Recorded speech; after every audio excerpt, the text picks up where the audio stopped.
বন্ধুরা আসসালামু আলাইকুম। এই যে দেখছেন বাগদা চিংড়ি। বাগদা চিংড়ি খুব বড় জাতের না হলেও মোটামুটি বড়ই আছে। এই চিংড়ি দিয়ে আজকে আমি একটা রেসিপি করতে যাচ্ছি। আমার ছাদ বাগানের যে অনেক অনেক অনেক ঝিঙ্গা ধরে, সেই ঝিঙ্গের সাথে চিংড়ির কেমন হয় বলুন আপনারা। আপনারাই বলবেন এই ঝিঙ্গে দিয়ে চিংড়ি রান্না করলে কেমন হবে। আমি অনেকগুলো চিংড়ি কিনেছিলাম, ওখানে 1 কেজি প্রায় চিংড়ি ছিল। তো আমি এই চিংড়ি দিয়ে আজকে আমি ঝিঙে রান্না করব। পেঁয়াজটা একটু আদা ভাজা করে নিলাম এবং যথারীতি মরিচ আগে দিয়ে নিচ্ছি, কারণ তরকারির কালারটা কী পরিমাণে হলুদ দিব, এই কালারটা কেমন হবে সেটা মরিচ দেওয়ার পর, কারণ মরিচ তো দিতেই হবে, আর হলুদ কম বেশি করা যায়। মরিচ দেওয়ার পর কী পরিমাণ হলুদ হলো সেটা দেখে নিলাম। তারপরে হলুদ দিয়েছি, তারপর লবণ দিলাম, এটা আদা রসুন দিলাম, আদা বাটা দিলাম, আর একটু দিব জিরা, খুব অল্প দিব, কারণ চিংড়ি মাছ আর ঝিঙ্গের তরকারি এটা বেশি মশলা নেয় না। পানি দিয়ে ভালো করে মশলাটা কষিয়ে তারপরে এই যে দেখছেন 1 কেজির মতো প্রায় ছিলে টিলে যত চিংড়ি কিনেন না কেন, ছেলার পর এটা খুব কম হয়ে যায়। তা আমি ওর পিঠটা একটু চিড়ে দিয়েছি, কারণ একটু চিংড়িগুলো বড় ছিল। খোসা মোটা খোসাগুলো তুলে নিয়ে পিঠটা চিড়ে দিয়েছি। এতগুলো চিংড়ি আমি একসাথে রান্না করব না, আগে আমি চিংড়িগুলো কষিয়ে রাখবো।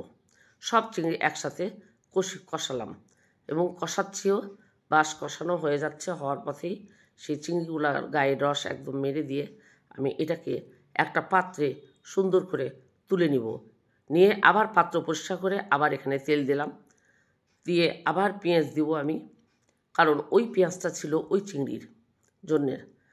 তো আমি এখানে এই পাত্রে তেল দিয়ে নিয়ে আবার পেঁয়াজ আর কাঁচামরিচ দিয়ে দিলাম, কারণ ঝিঙ্গের মধ্যে আমি কখনো শুকনো মরিচ ব্যবহার করি না।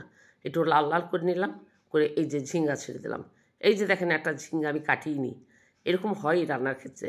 তো আমি এটা কেটে নিলাম, কেটে নিয়ে তারপরে ঝিঙ্গাটা ভালো করে ভাজা পেঁয়াজের মধ্যে সুন্দর করে ভেজে নিলাম।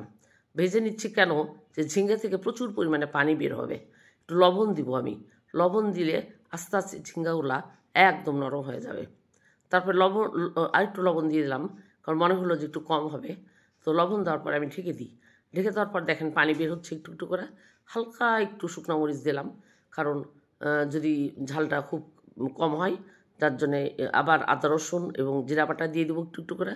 জিরা বাটা দিলাম, রসুন বাটা দিলাম, আদা বাটা দিয়ে সুন্দর করে কষিয়ে তারপরে আমি এটার মধ্যে দেখেন পানি কত বের হচ্ছে, প্রচুর পরিমাণে পানি বের হবে, চিন্তাই করা যায় না। এই যে কত পানি বের হলো। আমি এই সময় ঝিঙ্গে অনুপাতে চিংড়ি দিয়ে দিলাম। আমার কতখানি ঝিঙ্গের তরকারি হলো আর কি পরিমাণ চিংড়ি দরকার দিয়ে একদম গায়ে গায়ে করে রান্না করব আজকে। তো দেখবেন বন্ধুরা কত সুন্দর লাগবে। অনেকে আমাকে বলেছিলেন, আপু ঝিঙ্গে দিয়ে চিংড়ি রান্না করবেন, আপনার গাছের ঝিঙ্গে দিয়ে খুব মজা হবে। তো আমি তাই অনেকের অনুরোধেই বলতে পারেন এই ঝিঙ্গে দিয়ে চিংড়ি রান্না করলাম। বন্ধুরা কেমন হলো কমেন্ট বক্সে অবশ্যই কমেন্ট করে যাবেন।